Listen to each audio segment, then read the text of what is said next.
Nithyananda Paramashivoham Om Nithyananda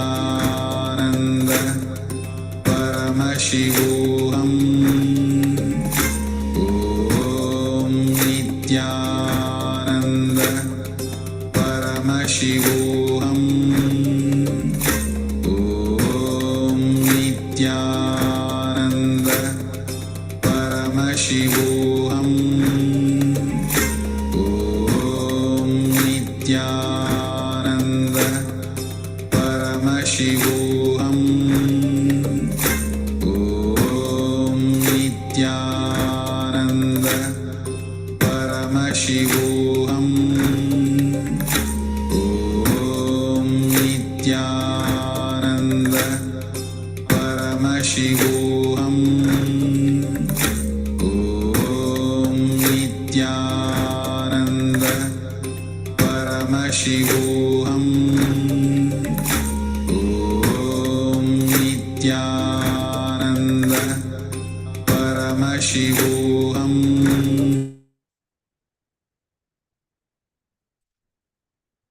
Now, please share your experience of power manifestation.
I felt vibration of the object and it was slightly directional. Wonderful, mom. Okay. Now, we're going to learn about, we just learned about the pain and suffering. Why? Now, we are going to learn about you are beyond suffering.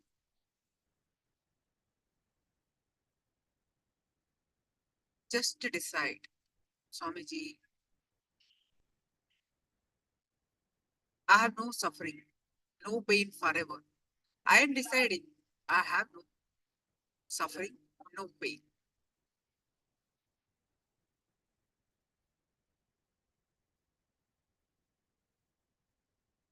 What to do when we experience suffering? How to handle that?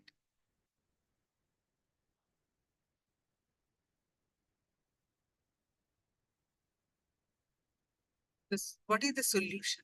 Let's listen from Swamiji about we are beyond suffering.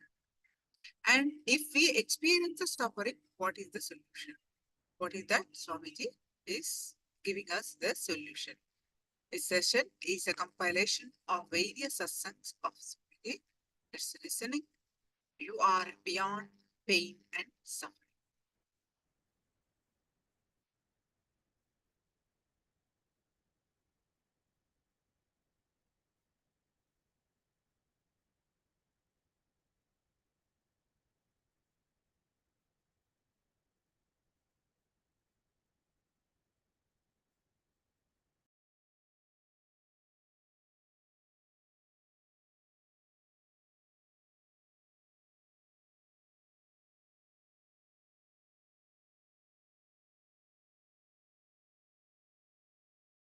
The first sutra, deny the existence of all pain and suffering, all dimensions and aspects of pain and suffering.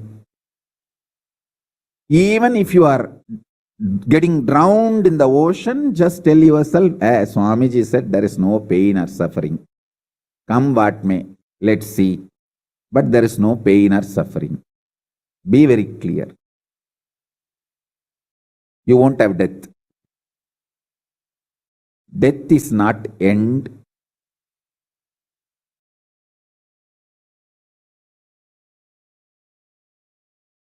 Losing the truth is the greatest loss than death.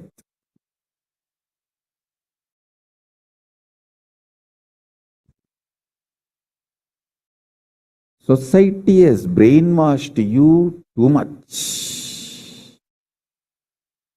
Society has brainwashed you too much by giving the multiple layered lies. Listen. This multiple layered lies catch your attention.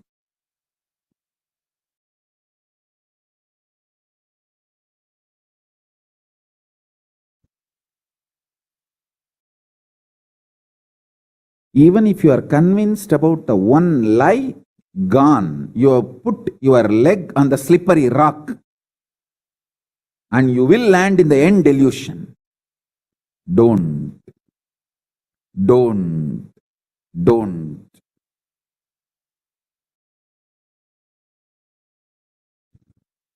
Deny the fundamental, foundational brainwashing technique used by society, deluded society on you about the existence of pain and suffering. Listen, it is not okay to be normal with absolutely sick social conditioning. Don't try to be normal with the shit, sick social conditioning.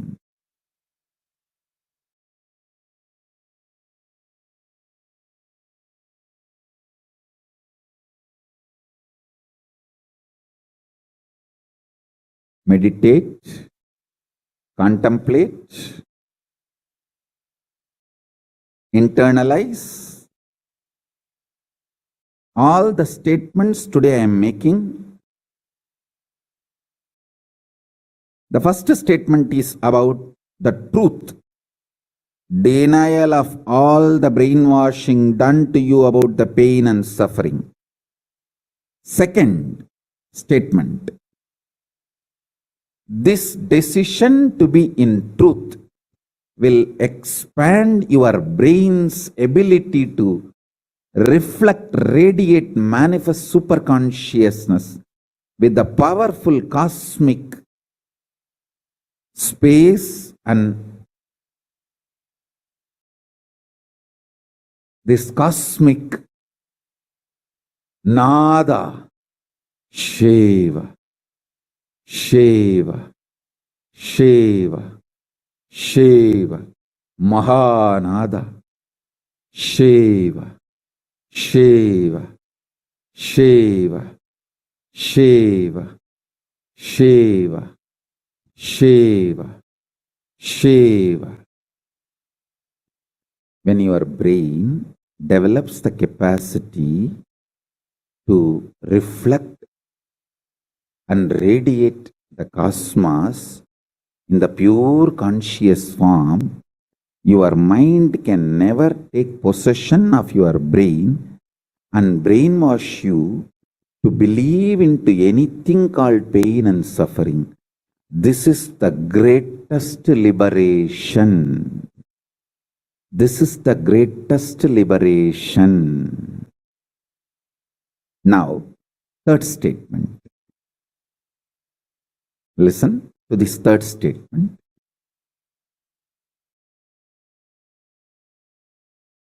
I am having 25 heads, one consciousness.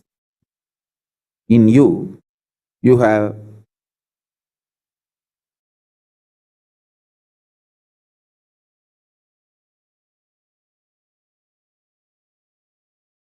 broken yourself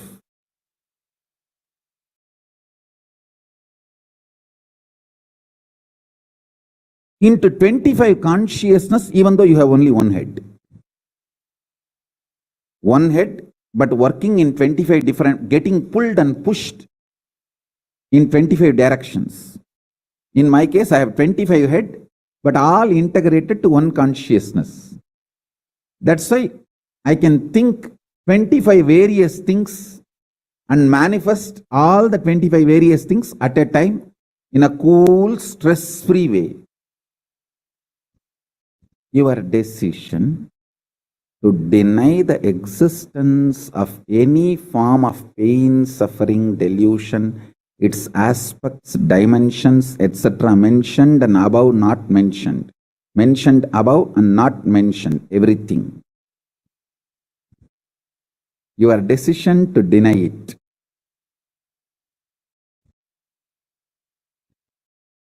makes such beautiful space in you. Simply start manifesting powers and play with the powers. That will give you tremendous confidence to strengthen powers and powerfulness and deny the existence of pain and suffering and the lower way of existing. Sit like Mahabhairava, Mahakala Bhairava.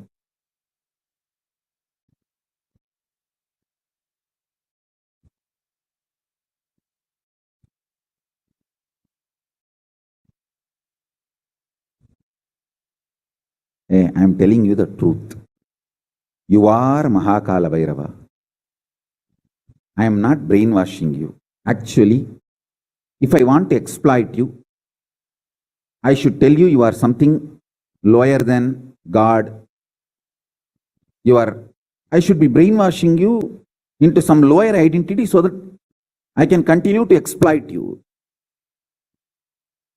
But I am not interested in exploiting you. I am interested in expressing through you.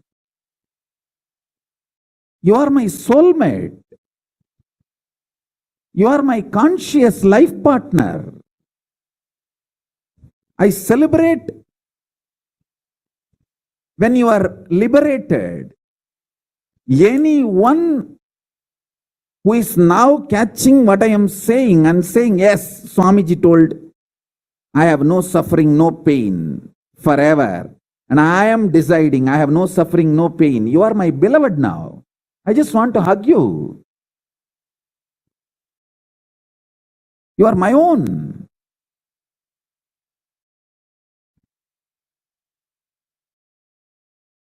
I have only one reason to tell the truth, because truth makes you fulfilled and makes me fulfilled. You are Kala Bhairava. Sit like Kala Bhairava and tell very clearly to your past, present, future. Hey, I am Kala Bhairava.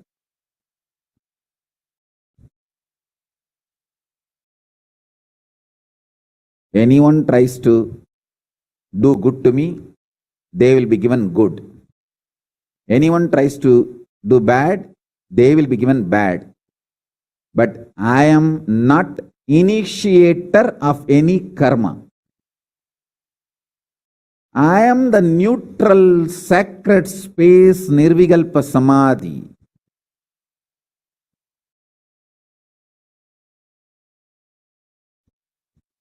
If you throw laddu on me, you will get the laddu back. If you throw stone on me, you will get that stone back. If you throw the shit on me, you will get that shit back. But nothing will touch me, and I will not throw anything. I will not be working, operating in any of the cognition level where this sick society operates. There is no concept of pseudo dignity and the reason to operate. Far from pseudo dignity. With this clarity, sit in Nirvikalpa Samadhi. I tell you that quality which oozes out from your consciousness into your body, it will actually literally bring that sweetness in your tongue.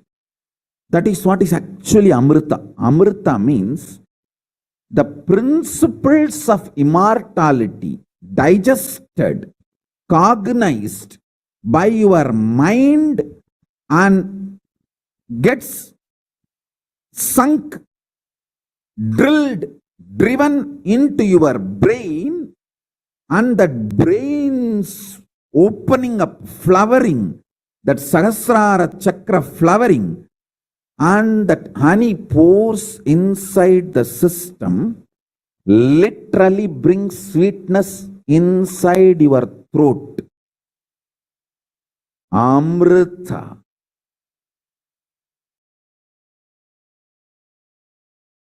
Principles of immortality. Truths of immortality.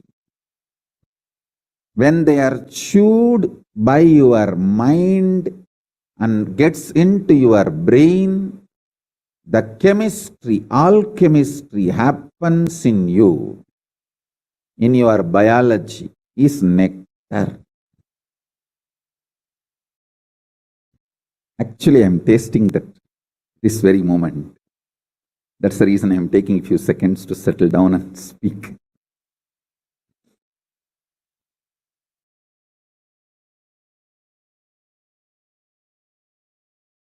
Now the fifth statement. Listen to this fifth statement.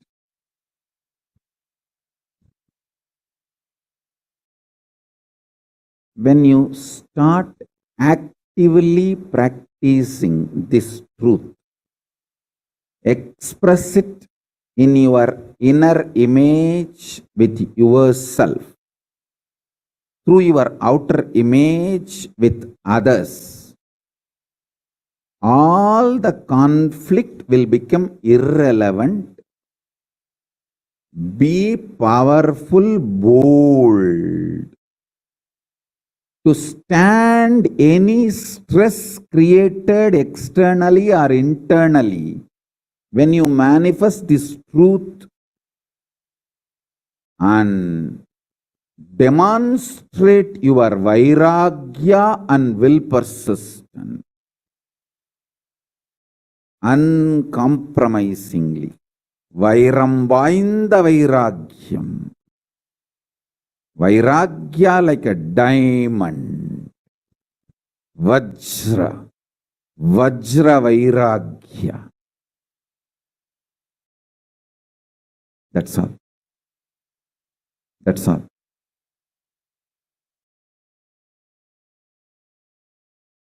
Listen, listen, listen, listen, listen to this truth and internalize, manifest.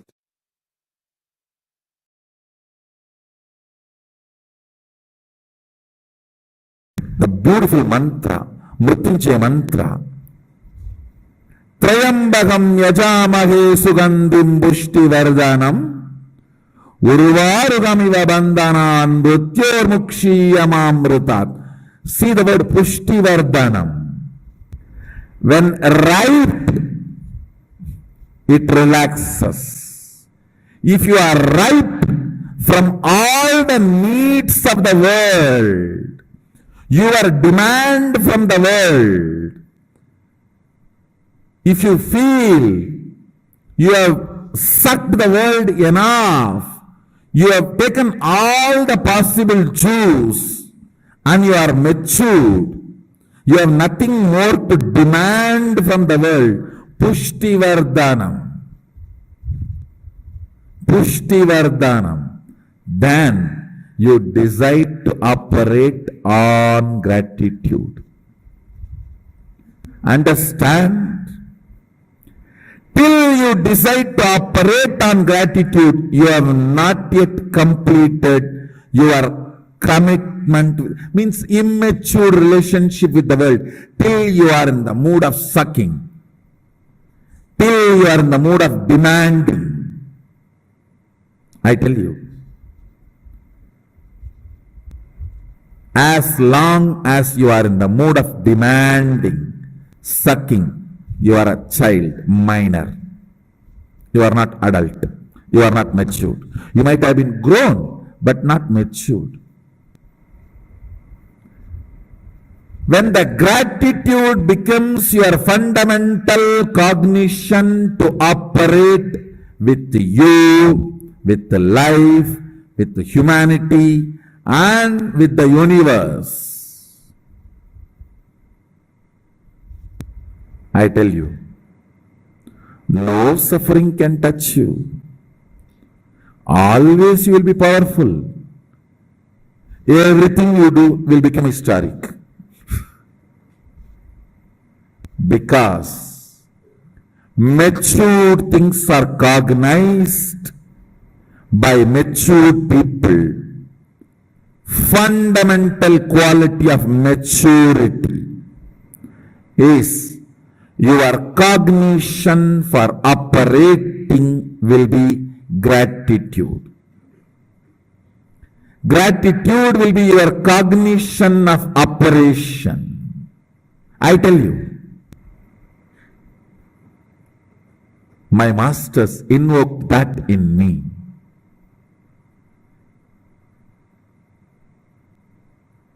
The intensity with which they invoked that in me brought such tremendous maturity.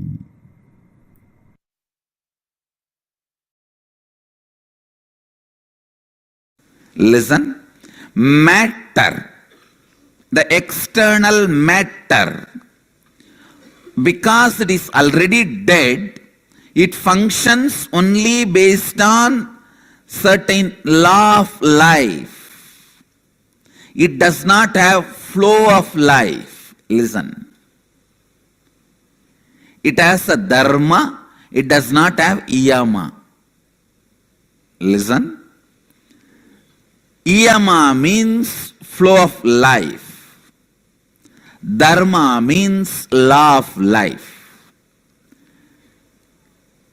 The objects which has only law but no flow are called dead matter. Objects which has law and flow are called the conscious matter combination. Chit, Jada, Grandhi, human beings. We have the possibility of flow and certain law. For example, if you drink poison, your body will be dead. It's a law. That is dharma. Yama, flow of life. If you want, any time you can excite yourself, enthuse yourself, make yourself happy, is the flow of life. Understand?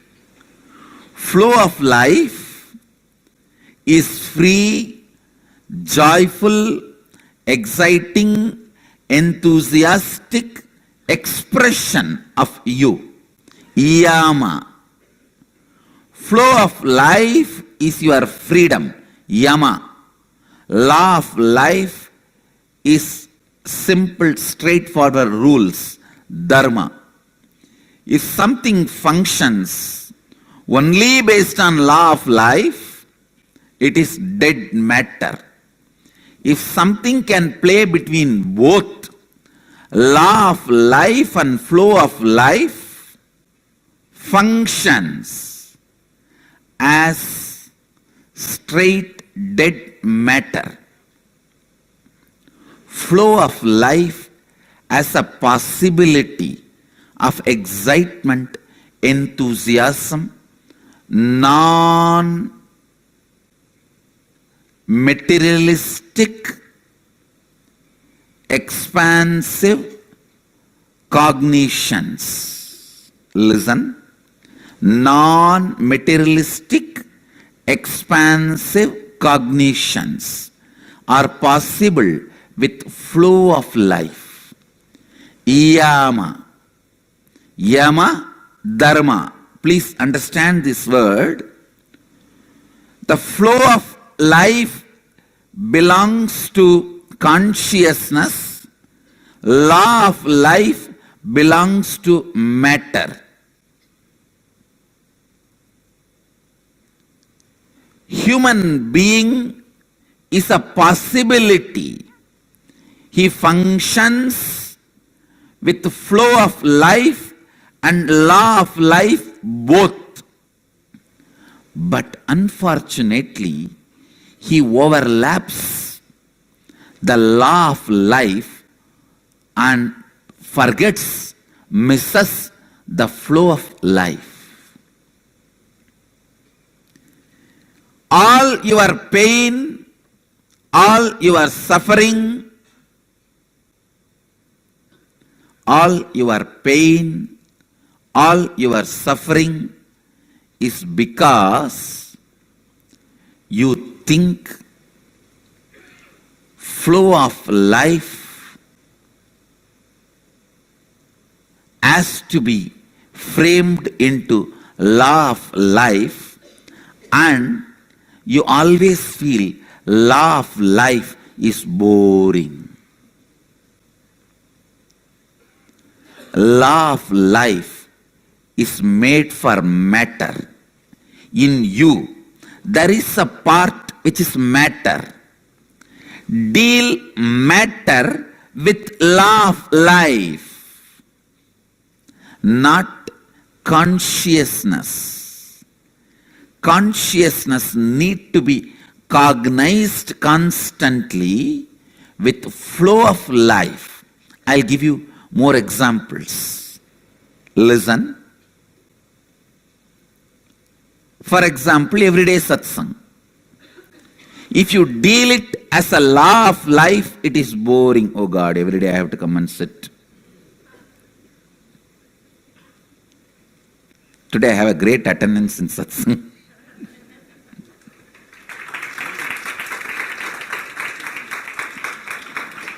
But instead, if you look, no, it is not same every day.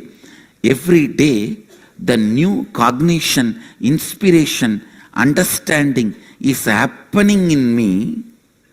Then the same satsang becomes flow of life, not law of life.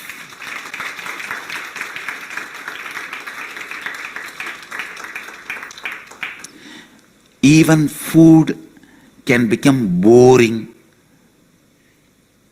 if you cognize from the angle of law of life. Please understand, so many youth who are born with silver spoon are committing suicide by middle age because they feel everything is boring. They have seen enough of food. Just for food, they fly hours together from country to country. They have seen enough of liquor, enough of drugs, enough of women, enough of everything. They feel bored. What to do? Let's do something new. Commit suicide. No, really it is happening. Some places where you are not courageous enough to commit suicide, just fall into depression. Law of life, good. As far as you deal the matter, but if you project that on the consciousness, it makes life bored. No work, no working day is same, but you go on believing. You are constantly made to believe. Monday to Friday, it is all same. All the system which makes you a number. Listen, all the system which makes you a number tries to put you just into the law of life, dharma.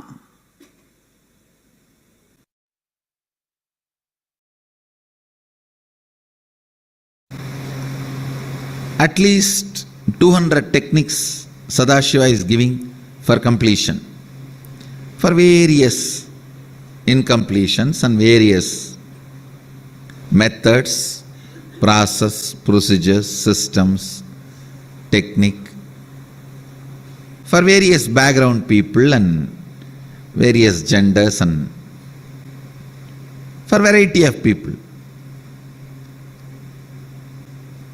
But let me put it on record. The most powerful completion technique is declaring with your will. I tell you, if you learn that through your willful declaration, bringing completion, you have mastered the science of completion, and no suffering can come to you anymore in the life. You have reached a space where all sufferings are redundant and irrelevant to your life. And it is not difficult. That's the good news I have for you guys. It's not difficult. It is like you always think, oh, I can't even lift 5 kg and work out. How can I lift 100 kg and work out? Only if I lift 100 kg and work out, the model's photos I see, my body can become like that. Fool, don't you understand? First lift 2 kg, the strength which your system generates, with that you will be able to lift 5 kg. The strength which your system generates, with that you can go to 10. It is not supposed to be compared with where you are now and where you are supposed to be. No. That is the bad way of thinking, toxic thought current. No. Declare now with all your will. One victory will add more willpower in you, strength in you. Then that will take you to the next level of willful declaration, powerful declaration. That will lead you to the next level. I have always seen people taking a very convenient but cunning route. Oh, we can never reach where you are. Where is you? Where am I? This is the most cunning pattern you can develop. And never allow me to influence your life. I have seen people do that. How can we compare ourselves with you? Listen. The other day, somebody was asking me a question about this will. One of my team members asked, how can I get out of some patterns when I know it as a pattern? Understand. Be grown up. Be matured adult. When you know it as a pattern, just break it. Decide to drop it. I tell you,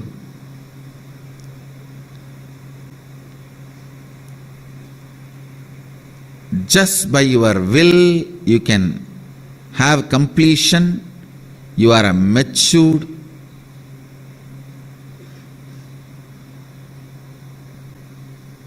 grown up adult. Just by your will, if you can put your love or withdraw your love from some time, space, action, person, that is the ultimate maturity of emotion.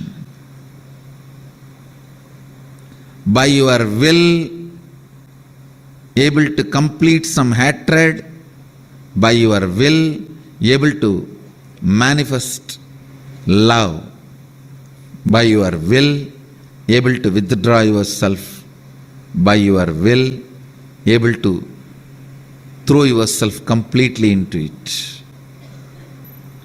Listen, all techniques are nothing but trying to make your will catch this truth. Trying to make your will catch this truth. Your will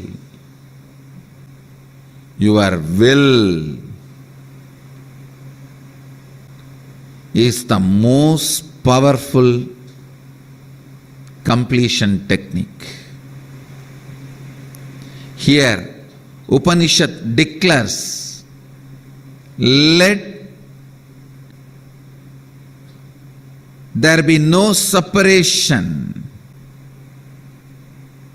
Let me have completion with Brahman, the consciousness, and let Brahman be complete with me.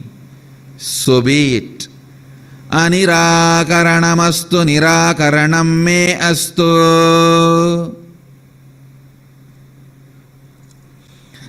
Anirakaranamastu nirakaranam me astu. It is just declaration.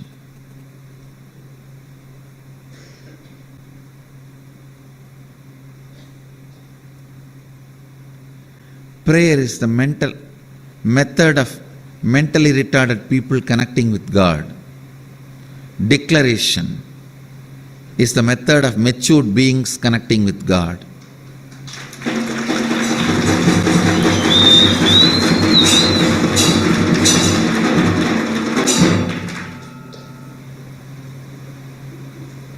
Even to connect with God, don't be mentally retarded. Declaration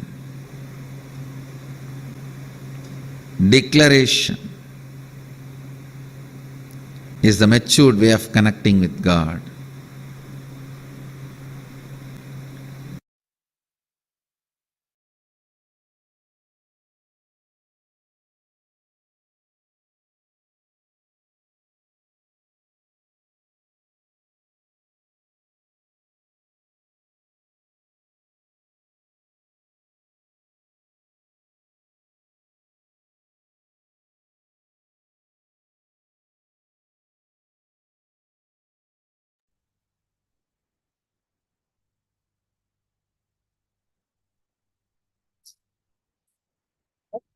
Let's do one internal exercise of what we learned from this session.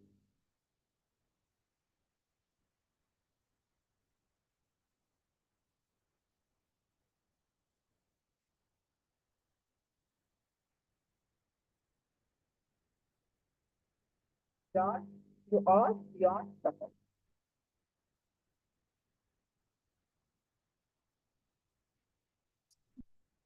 So, what did we learn from this session?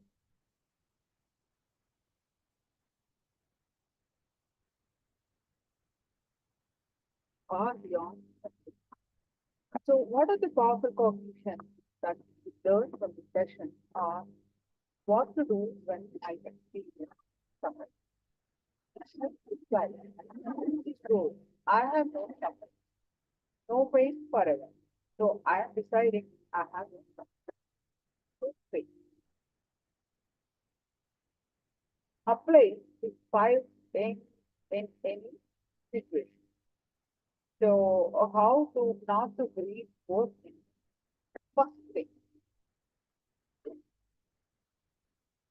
deny the brainwashing done about pain and suffering. For example, if you do not sleep for 4 days, you will die. The myth.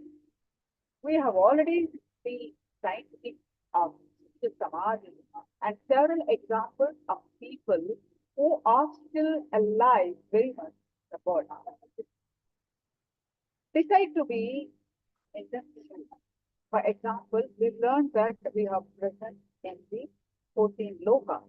So, depending on the powerful cognition manifests that presence in this loka.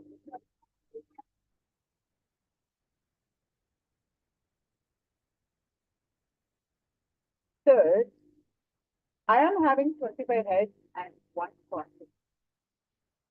For example, now you have broken yourself into 25 consciousness, even though you have only one head. But the truth is, you can think 25 various things at a time in a cool, stress-free way. So decide you are Paramashiva. Is supposed to decide you are Paramashiva. You are Kalabhairava. So decide I am the neutral sacred space of Nirvikalpa Samadhi. Are Paramashiva and you are Kalabhairava.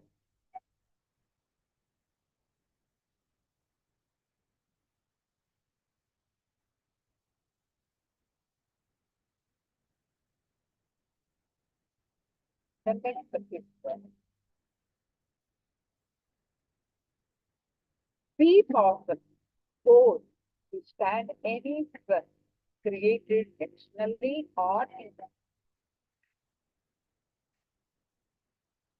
Be powerful and bold to stand any stress created externally or internally. When you start actively practicing this truth, expressing it in your inner image with yourself, through your outer image with others, all the conflicts will become effective.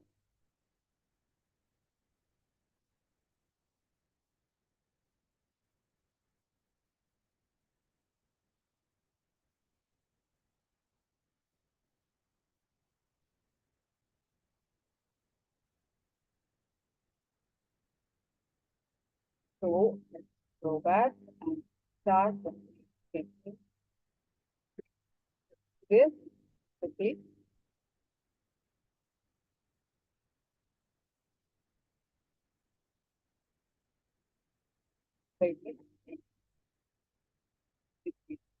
Five in with that.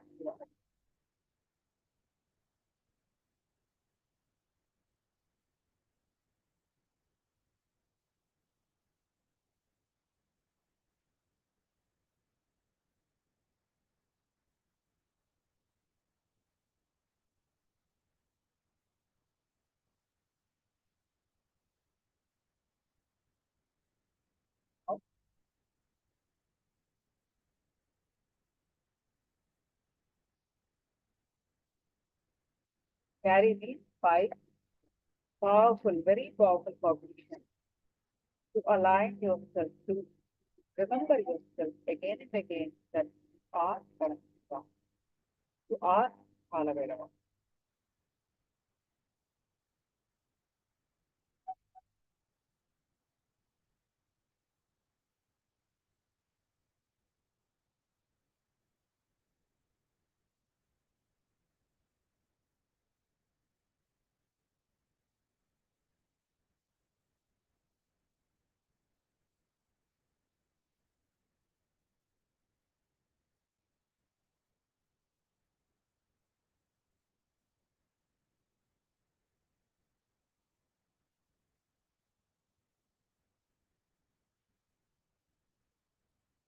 All right. So now it's time to move on to the permanent state of consciousness.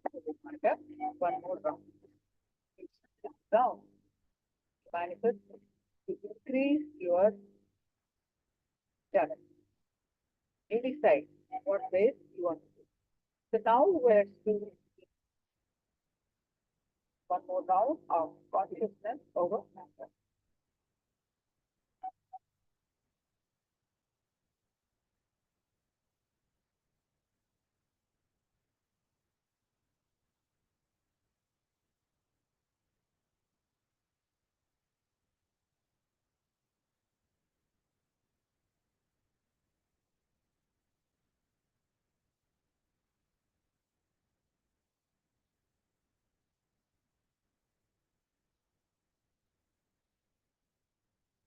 The powerful cognition from Living Enlightenment book.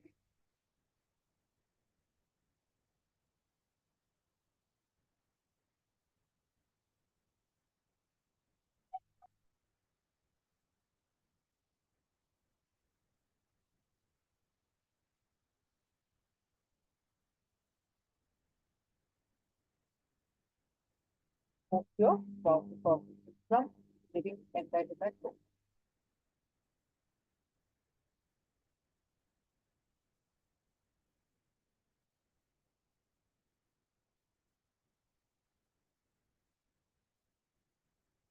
We are doing now one more round of consciousness over matter for manifestation.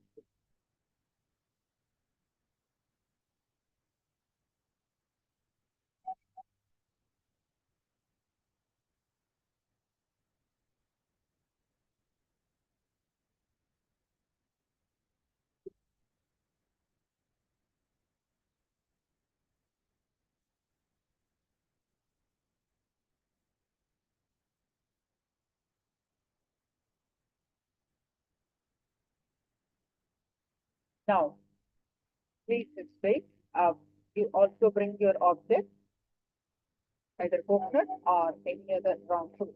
Now, please sit straight with your head neck back straight line and visualize from the palm in your third eye.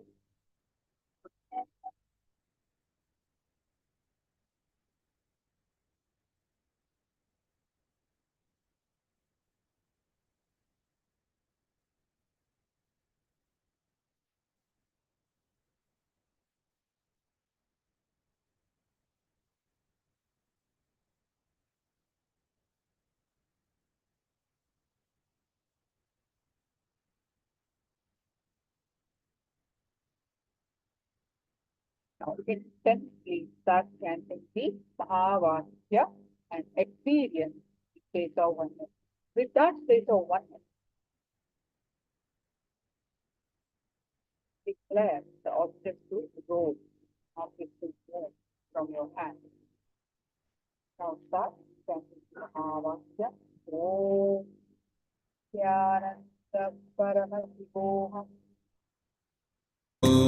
Nithyananda Paramashivoham Nithyananda Paramashivoham Om Nithyananda Paramashivoham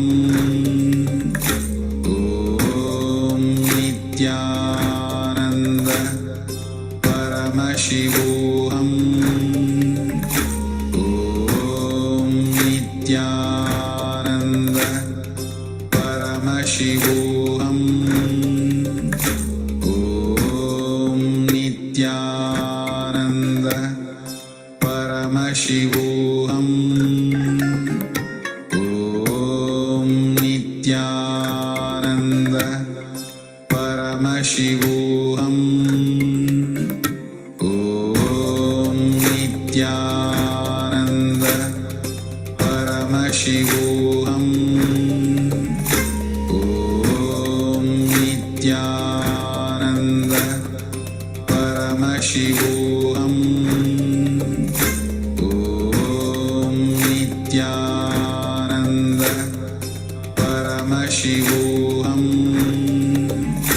Om Nithyananda Paramashivoham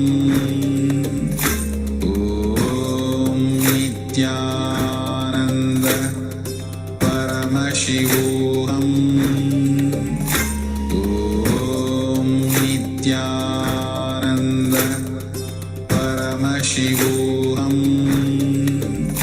Om Nithyananda